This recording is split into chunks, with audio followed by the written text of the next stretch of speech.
Well, what is the water mostly used for in the vineyard? We use water mostly for irrigation in the vineyard, and you'd expect that. In California it doesn't rain for most of the summer, and so we have these patterns of lots of winter rainfall normally, and then summer dry periods, and that's exactly the sort of environment that these grapevines evolved in the Mediterranean. So they're used to dry summers and wet winters. So we use water sparingly because the grapes actually ripen better with higher quality, more color, better flavors when we restrict the water a little bit. Can you share with us some of the strategies that Beringer is adopting to conserve water? At Beringer, we focus on conserving water because it's the right thing to do. We actually get better quality out of our vines when we're careful with the water we apply. Too much water, you get the berries plumping up, and you lose flavor and you lose color.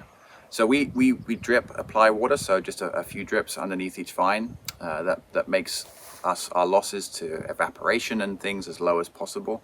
We also have technology that we bring in so that we can kind of measure the soil water as much as possible and make sure that we're not over irrigating. We measure weather, we measure what's called evapotranspiration, which is how water picks up and leaves from the leaves of the vines and the cover crops. We're saving water in the vineyard by only applying it when we really need to, not growing canopies that are bigger, but we're also leaving leaves on the south side of canopies over there where the sun would be directly hitting the fruit to prevent excess, heat and sun damage to the fruit. So cultural practices are really important for how we manage heat and water.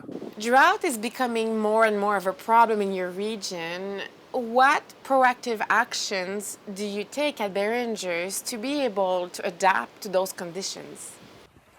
During a drought, we have to be careful with every drop that we have of the water that we have.